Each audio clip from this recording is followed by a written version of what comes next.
না সব জল কেউ বাকি নাই বিরাট বন্যা কিয়া আসবে স্পন্ডিলাইটিস আছে জায়গা ছিল স্পন্ডিলাইটিস আছে সেই বিছানার উপরে প্লাই দিয়ে 1/2 ইঞ্চি প্লাই দিয়ে তার উপর চাদর দিয়ে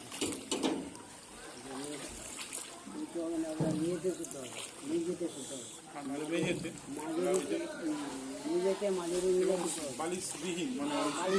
ওই একটা চাদরকে 4-5 করে মাথায় যাবে বেশি বড় ভিডিও দাঁড়া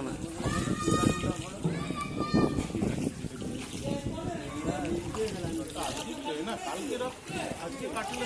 আজকে সকালের দিকটা কাটলে হতো কিন্তু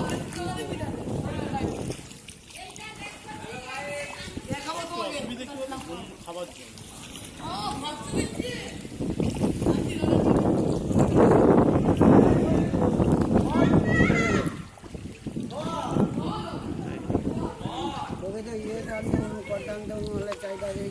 আমি তো কর একটা হয়ে যাবে আরে